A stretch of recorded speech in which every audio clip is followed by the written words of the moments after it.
உங்களை தேடி வரும் ஞாயிறு சிந்தனை.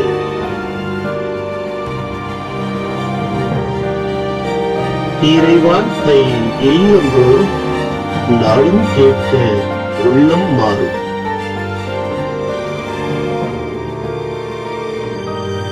Mercy of God Tamil. இயேசுவில் அன்புமிக்க சகோதர சகோதரிகளே, பொது காலத்தின் 21வது ஞாயிற்றுக்கிழமை. ஆம் பிரியமானவர்களே, கடந்த 4 வாரங்களாக தொடர்ந்து இந்த யோவான் நற்செய்தியினுடைய 6வது அதிகாரத்தை மட்டுமே நாம் தொடர்ந்து சிந்தித்து வந்தோம். இந்த 6வது அதிகாரம், யோவான் நற்செய்தியினுடைய 6வது அதிகாரத்தை நாம் ஒவ்வொரு பகுதியாக ஆழமாக சிந்தித்து வந்தோம்.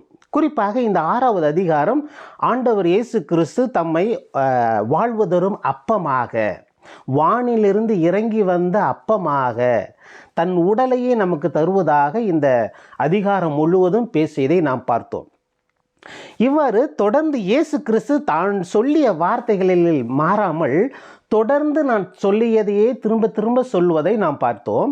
அதே போல இதை கேட்டுக்கொண்டிருந்த மக்கள் கூட்டம் சற்று கொஞ்சம் கொஞ்சமாக மாறுவதை நாம் பார்க்கிறோம்.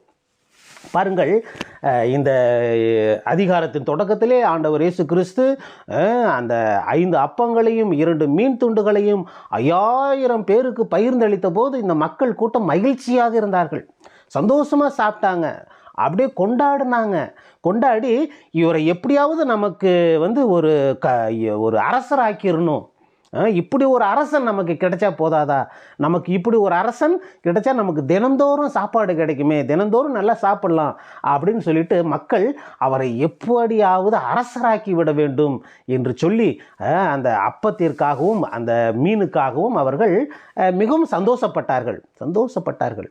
ஆனால் பிரியமானவர்களை பாருங்கள், அதனை தொடர்ந்து இயேசு அவர்களுக்கு நிறைய போதிக்கிறார், நிறைய கருத்துக்களை சொல்லுகிறார். அப்படியே இயேசு கொஞ்சம் கொஞ்சமாக அவர்களுக்கு நான் தான் அந்த உணவு, நானே வானிலிருந்து இறங்கி வந்த அந்த அப்பம் அப்படிங்கும் போதெல்லாம் மக்கள் கொஞ்சம் அப்படியே தடுமாறுறாங்க, இவர் என்ன சொல்கிறாருன்னு ஒன்றும் புரியலையே அப்படின்ட்டு. பிரியமானவர்களே, அதனை தொடர்ந்து இன்னும் நம்ம பார்த்தோம், என்னாச்சுன்னா என்னுடைய உடலை உண்ணுங்கள், என் தசையை உண்ணுங்கள் அப்படிங்கும் பொழுதெல்லாம் மக்கள் தங்களுக்குள்ளே முணுமுணுக்க ஆரம்பிச்சிட்டாங்க. நானே வானிலிருந்து இறங்கி வந்த அப்பம் அப்படின்னு சொல்லும் போதெல்லாம் மக்கள் முணுமுணுக்க ஆரம்பிக்கிறாங்க. இவர் வானிலிருந்து இறங்கி வந்தாரா, இவர் எங்கே பிறந்தாரு, எங்கே வளர்ந்தாரு, அவங்க அப்பா அம்மா கூட பிறந்தவங்களாம் இங்கே நமக்கு தெரியுமே, இவர் எங்கே நம்ம வானிலிருந்து இறங்கி வந்தன்ட்டு பேசிக்கிட்டு இருக்கிறாரு அப்படின்னு சொல்லிட்டு மக்கள் முணுமுணுக்கிறார்கள். அதன் பிறகு இயேசு என் சதையை உண்ணுங்கள், என் இரத்தத்தை பருகுங்கள், அப்படித்தான் உங்களுக்கு நிலைவாழ்வு கிடைக்கும் அப்படின்னு சொன்ன உடனே மக்கள் கொஞ்சம் கோபமாயிட்டு இது ரொம்ப கஷ்டம், இது முடியாது அப்படின்னு சொல்லிட்டு மக்கள் அவர்களுக்கு எதிராகவே, இயேசுக்கு எதிராகவே பேச ஆரம்பித்தார்கள். அதனைத்தான் இன்று இந்த 6வது அதிகாரத்தினுடைய கடைசி பகுதிக்கு வந்துட்டோம். இன்னையோட இந்த 6வது அதிகாரம் முடியுது. அதாவது இயேசு இந்த உடலை பற்றியும் அப்பத்தை பற்றியும் இரத்தத்தையும் பற்றியும் பேசுகின்ற பகுதி இதோடு முடியுது. இப்போ பாருங்க, இப்போ அதே நிகழ்ச்சி தொடர்ந்து போயிட்டு இருக்கு. அந்த கப்பர்நாமுக்குள்ள பேசினுக்கிறார் ஆண்டவர், அற்புதமாக அந்த மக்களுக்கு போதித்து கொண்டு இருக்கிறார். அவர் மீண்டும் அதை சொல்லுகின்ற பொழுது கேட்டுக்கொண்டிருந்தவர்கள் இது கேட்கறதுக்கு ரொம்ப கஷ்டமாக இருக்குது, இது ரொம்ப கஷ்டம், இவருடைய வார்த்தையெல்லாம் யார் கேட்க முடியும், இதெல்லாம் என்ன நடக்கிற காரியமா அப்படின்னு சொல்லிட்டு மக்கள் கூட்டம் அப்படியே கலைந்து செல்வதை நாம் பார்க்கிறோம். பிரியமானவர்களே பாருங்கள், அப்படியே கொத்தாக அவரை தேடி இவர் மறுக்கரையில் இருந்து இங்கே போதிச்சுக்கிட்டு இருக்கும் பொழுது அந்த சீடர்களை கூப்பிட்டு, வாங்க நம்ம தனிமையான ஒரு இடத்துக்கு போகலாம், கொஞ்சம் ஓய்வு எடுக்கலாம் அப்படின்னு சொல்லிட்டு சீடர்களோடு அவர் தனியாக போனாலும் கூட இயேசுவும் சீடர்களும் அந்த இடத்துக்கு போகிறதுக்கு முன்னாடியே கால்நடையாகவே இந்த மக்கள் கூட்டம் அடித்து பிடிச்சிக்கிட்டு அங்கே போய் நிற்கிறத பார்க்குறோம். அவர் உட்காரது கூட இடம் இல்லை, சாப்பிட்றது கூட நேரம் இல்லை, மீண்டும் அவர்களுக்கு போதிக்கிறாரு, எல்லாம் நடக்குது. இப்படி கேட்டு அவருடைய இயேசுனுடைய போதனை கேட்க அலைந்த அந்த மக்கள் கடைசியாக இன்னைக்கு ஏதாவது செய்வார், அற்புதம் செய்வார், இன்றைக்கும் ஏதாவது ஒரு அப்பம் பழுகு செய்வார், இன்றைக்கி ஏதாவது மீன் துண்டு கிடைக்கும் அப்படின்னு எதிர்பார்த்தாங்களோ என்னமோ தெரியல. பிரியமானவர்களே, இயேசு மீண்டும் மீண்டும் என்னுடைய உடலை உண்ணுங்கள், என் இரத்தத்தை பருகுங்கள் அப்படின்னு சொல்கிறது அவர்களுக்கு பிடிக்கல. அவர்களால் அதை ஏற்றுக்க முடியல. என்ன செய்கிறாங்க? எல்லாரும் கலைஞ்சு போகிறாங்க.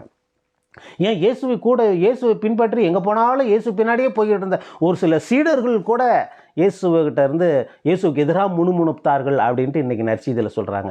பிரியமானவர்களே, இயேசுக்கு எதிராக முணுமுணுப்பதும் இயேசுக்கு எதிராக அவருடைய வார்த்தையை கேட்பது கடினம், இது எப்படி நடக்கும் அப்படின்னு எல்லாம் அவருக்கு எதிராக பேசும் இந்த கூட்டம், மக்கள் கூட்டம் கலைந்து செல்கிறார்கள். கடைசியாக பிரியமானவர்களே பாருங்கள், கடைசியில் எஞ்சி இருப்பது அந்த 12 சீடர்கள் மட்டும்தான். அந்த 12 சீடர்களையும் இயேசு பார்த்து பரிதாபமாக கேட்குறார். அவங்கள இயேசு கட்டாயப்படுத்தி நீங்களும் இங்கே இருக்கணும், நீங்கள் போயிடக்கூடாது, இல்லாட்டி நடக்கிறத வேற அப்படின்னு இயேசு யாரையும் பயமுறுத்தலை. உங்களுக்கும் விருப்பம் இருக்கா? நீங்களும் போய் சென்று விட விரும்புகிறீர்களா அப்படின்னு கேட்குறாரு. ஒருவேளை நாங்களும் போகிறோம் ஆண்டவரே, இதெல்லாம் நமக்கு செட் ஆகாது, நாம் போய் மீண்டும் பழையபடி படகை எடுத்துக்கிட்டு அந்த கலிலேய கடற்கரையில் போயிட்டு மீனை பிடிச்சி மீனை விற்று பொழப்பு நடத்த பார்ப்போம், ஏன்னா இந்த பேச்சு இதெல்லாம் நமக்கு செட் ஆகாது அப்படின்னு சீடர்கள் கூட, இந்த 12 அப்போஸ்தலர்கள் கூட சொல்லிட்டு போயிருந்துருக்கலாம். ஆனால் பாருங்கள் பிரியமானவர்களே, இயேசு அந்த ஒரு அன்பான ஒரு கேள்வி கேட்குறார். நீங்கள் யாரையும் கட்டாயப்படுத்தாமல் ஒரு அன்பான கேள்வி கேட்குறாரு. நீங்களும் என்னை விட்டு சென்று விட விரும்புகிறீர்களா அப்படின்னு கேட்குறாரு. பாருங்கள் பிரியமானவர்களே, பேதுரு எங்கே போனாலும் முன்னாடி வர பேதுரு ஆட்டோமேட்டிக்காக கரெக்டாக சொல்கிறாரு, ஆண்டவரே யாரிடம் செல்வோம்? வாழ்வு தரும் வார்த்தைகள் உம்மிடம்தானே உள்ளன. பிரியமானவர்களே, நான் கடந்த வாரம் நற்செய்தியில் இந்த வீடியோவில் சொல்லியிருந்தேன். பிரியமானவர்களே, இயேசு எதற்காக தன்னுடைய சதையை உண்டு என் இரத்தத்தை குடித்தால் ஒழிய நீங்கள் நிலைவாழ்வு பெற இயலாது என்று இயேசு ஏன் சொன்னார்னா, நான் போன வாரம் நற்செய்தியில் தெளிவாக சொல்லியிருந்தேன். இயேசுனுடைய உடலானது இந்த வெறும் சதையும் எலும்பும் தோலும் கொண்ட இந்த உடலை பற்றி பேசலை, மாறாக இயேசுவின் உடலானது யோவான் நற்செய்தியை பொறுத்த மட்டில் இறை வார்த்தை மனு உருவானார். கடவுளுடைய வார்த்தை மனு உருவம் எடுத்து இங்கே நமக்கு முன்னாடி நிற்கிறார். எனவே இயேசு தன் உடலையும் தன் இரத்தத்தையும் பருகுங்கள் அப்படின்னு சொல்கிறது என்னுடைய வார்த்தையை உண்ணுங்கள் என்று சொல்லி அர்த்தமாக பார்த்தோம் என்று நான் போன வாரம் பார்த்தோம் இல்லைங்களா? அப்போ இப்போ அதுக்குடைய விளக்கம் பாருங்கள். இன்றைய நற்செய்தியில் பேதுரு அழகாக சொல்கிறார். இயேசு தாராளமாக கேட்குறாரு, நீங்களும் போயிடணும்னு நினைக்கிறீங்களா? என்னை விட்டு நீங்களும் பிரிந்து நினைக்கிறீங்களா அப்படிங்கும்போது பேதுரு சொல்கிறாரு, இல்லை ஆண்டவரே, நாங்கள் போனால் எங்கேயாவது போவோம், மீண்டும் படகு எடுக்கணும், மீண்டும் வலையை போடணும், மீனை பிடிக்கணும், பொழப்பு நடத்தணும், இல்லை இதுவே நான் கண்டினியூ ஆகுமா அப்படிங்கிறது தெரியாது. அப்படியே நாங்கள் சென்றாலும் எங்களுக்கு என்ன அப்பம் கிடைக்கும், மீன் கிடைக்கும், நாங்கள் சாப்பிட்றதுக்கு ஏதாவது வயிறை நிரப்புறதுக்கு ஏதாவது கிடைக்கும். ஆனால் இந்த உள்ளத்தில் எங்களுடைய ஆன்மாவுக்கு உணவு யாருக்கிட்ட கிடைக்கும்? அது உங்கள்கிட்ட மட்டும்தானே இருக்குது. எங்கள் உடலுக்கு சாப்பாடு போட நிறைய பேர் இருக்கிறாங்க. நாங்கள் எங்கள் பழைய தொழிலே கூட செஞ்சிடலாம். நாங்கள் தொடங்கி மீண்டும் இந்த உடலுக்கு உணவு எங்கே போனாலும் கிடைக்கும், எப்படியாவது சம்பாரிச்சு பண்ணிக்கலாம். ஆனால் வாழ்வு தரும் உணவு யாருக்கிட்ட இருக்குது? அது உங்கள்கிட்ட மட்டும்தானே இருக்குது. யாருக்கிட்ட போவோம்? வேறு யாருக்கிட்ட கிடைக்கும்? வேறு யாருக்கிட்ட கிடைக்கும்? பிரியமானவர்களே பாருங்கள், அந்த பேதுருனுடைய ஆழமான புரிதலை நாம் இங்கே பார்க்கிறோம். பேதுரு அழகாக புரிந்து கொண்டார், இவர் இறை வார்த்தை. இந்த வார்த்தை தான் நமக்கு அனுதின உணவு. நம்ம அப்பம் சாப்பிடலாம், ரொட்டியை சாப்பிடலாம், மீனை சாப்பிடலாம், எது வேணாலும் சாப்பிடலாம், இந்த உடலுக்கு போயிடும். ஆனால் இந்த ஆன்மாவுக்கு யார் உணவு கொடுக்கறது? அது இவர்கிட்ட மட்டும்தானே. இவர் கூட போனதானே, இவர் சொல்கிறத பேசுகிறத கேட்கறதானே நமக்கு ஆன்மாவுக்கு உணவாக இருக்குது. இந்த உணவு நீர் மட்டும்தானே எங்களுக்கு கொடுக்க முடியும். பிரியமானவர்களே பாருங்கள், பேதுருவின் புரிதல். இதனை கேட்ட ஆண்டவர் இயேசு கிறிஸ்து கண்டிப்பாக மகிழ்ச்சி அடைஞ்சிருப்பார். அட்லீஸ்ட் நீங்களாவது என்னை புரிஞ்சுக்கிட்டீங்களே, என்னுடைய வார்த்தையை கேட்க, என்னுடைய வார்த்தையை ஆர்வமாக கேட்க, இந்த வானக உணவை உண்ண நீங்கள் ஆர்வமாக இருக்கிறீங்களே அப்படின்னு சொல்லிட்டு இயேசு சந்தோஷப்பட்டு பாருங்கள். இயேசு இன்னொரு ஒரு வார்த்தையும் சொல்கிறார், தூய ஆவியானவரை பற்றி பேசுகிறார். ஆம், தூய ஆவியானவர். நான் உங்களுக்கு கடைசியாக கொடுக்க போகும் மிகப்பெரிய கொடை என்னன்னா அது தூய ஆவியானவர்.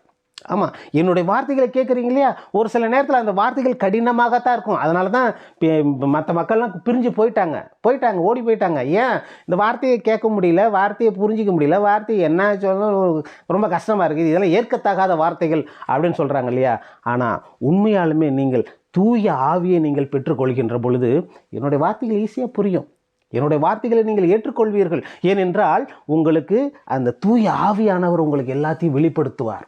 தூய ஆவியானவர் வெளிப்படுத்துவார். ஆம் அன்புக்குரியவர்களே, ஆண்டவர் இயேசு கிறிஸ்து தூய ஆவியானவருடைய அந்த பிரசன்னத்தை அவர் நமக்கு வழங்கப் போகும் மிகப்பெரிய கொடையை நமக்கு இந்த நற்செய்தியின் வழியாக தெரிவிக்கிறார். பிரியமானவர்களை பாருங்கள், இதைத்தான் அந்த பேதுரு சொன்ன அந்த தாகம் அந்த பசி, ஆண்டவரே இந்த உங்களோட மட்டும்தான் அந்த உணவு இருக்குது, நாங்கள் வேற யார்கிட்ட கிடைக்கும்? இதே ஆர்வத்தையும் இதே தாகத்தையும் இதே பசியும் நம்ம இன்னொரு ஆளுகிட்டையும் பார்த்துருப்போம். எங்கன்னா இதே நற்செய்தியில் அந்த சமாரிய பெண் இயேசு நண்பகல் வேளையில் அந்த கிணற்றுக்கு ஓரமாக நின்று உட்காந்துட்டு இருக்கும் பொழுது அந்த சமாரிய பெண் ஒருத்தவங்க தண்ணி எடுக்க வருவாங்க. தண்ணி எடுத்து பேசிகிட்டு இருப்பாங்க. அப்படி பேசிகிட்டு இருக்கும் பொழுது, நான் உனக்கு வாழ்வு தரும் தண்ணீரை குடிப்பேன், அந்த தண்ணீரை குடிக்கிறவங்க உங்களுக்கு தாகமே இருக்காது அப்படின்னு சொல்லுவார். உடனே அந்த பொண்ணு சொல்லும், ஆண்டவரே அந்த தண்ணீரை எங்களுக்கு கொடுங்க, அந்த தண்ணீரை எங்களுக்கு கொடுங்க அப்படின்னு சொல்லிட்டு பிரியமானவர்களே ஓடி போய் அந்த ஊரில் இருக்கிற எல்லா மக்களையும் கூட்டிகிட்டு வந்துடுவாங்க. யார்? அந்த சமாரிய பெண். அந்த சமாரிய நகரில் இருக்கிற அத்தனை பேரையும் கூட்டிகிட்டு வந்து, வாங்க, நான் ஒரு மெசியாவை கண்டு கொண்டேன், நீங்களும் வாருங்கள், அவரிடம் கேளுங்கள், அவர் நமக்கு செவிக்கு நல்ல உணவு கொடுக்குறார், ஆன்மாவுக்கு நல்ல உணவு கொடுக்குறார், நல்ல பசிக்கு உணவு கொடுக்குறார், அதே போல் நமக்கு தாகத்துக்கும் நீர் தருகிறார், அது வாழ்வுதரும் நீர், வாழ்வுதரும் ஊற்று அவர் தான், வாருங்க அப்படின்னு சொல்லிட்டு அந்த சமாரிய பெண் அனைவரையும் ஆண்டவரிடம் அழைத்து வருவதை பார்க்கிறோம். ஆம் பிரியமானவர்களே, இந்த சூழ்நிலையை நம்ம பார்க்கும் பொழுது இயேசுவனுடைய நிலையில் நம்மை வைத்து பார்க்கும் பொழுது அது நிறைய நேரத்தில் ஒத்து போகும். ஆமாம், நம்ம ஒரு சில நேரத்தில் என்னென்னமோ பண்ணுவோம், நல்லா பேசுவோம், நல்லா இருப்போம், நம்மக்கிட்ட வசதிகள் இருக்கும், காசு பணங்கள் இருக்கும், நம்மக்கிட்ட நல்ல ஒரு வாழ்க்கை இருக்கின்ற பொழுது நம்மை சுற்றி தேனீக்கள் போல மாதிரி எல்லாரும் நல்லா இருப்பாங்க. நீங்கள் நல்லவங்க, நீங்கள் பெரியவங்க, நீங்கள் உங்களை இப்படி பண்ணிட்டா பரவாயில்ல, அப்படி எல்லாம் ஓகே, எல்லாம் நல்லா இருக்கும்.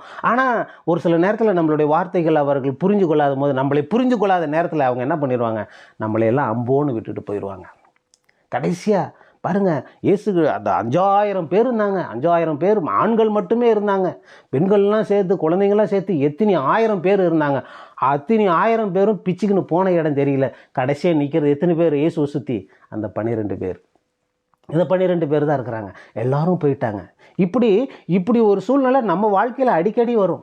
இந்த வாழ்க்கையில் அடிக்கடி வரும். எல்லாரும் ஒரு காலத்தில் நம்ம சுற்றி இருப்பாங்க, எல்லாரும் நம்மளை சுற்றி பாராட்டுவாங்க, எல்லோரும் நம்மளை சுற்றி பெருமையாக பேசுவாங்க, எல்லோரும் நம்மக்கிட்ட நல்லா சாப்பிடுவாங்க, நல்லா குடிப்பாங்க, நல்லா என்ஜாய் பண்ணுவாங்க, வாழ்க்கை நல்லா போயிட்டுருப்போம். திடீர்னு ஒரு காலம் பார்த்தா நம்ம மட்டும் தனியாக இருப்போம், எல்லாரும் போயிடுவாங்க, எல்லோரும் விட்டுட்டு போயிடுவாங்க.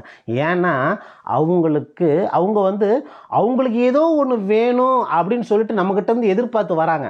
ஆனால் அவங்க யாருமே அவர்கிட்ட போனால் அவர் நமக்கு என்ன கொடுப்பார் அப்படிங்கிறத, அவர் நம்ம என்ன கொடுக்க நினைக்கிறாருங்கிறத யாரும் ஏற்றுக்க மாட்டாங்க. அதுதான் இந்த மக்கள் நினைச்சது.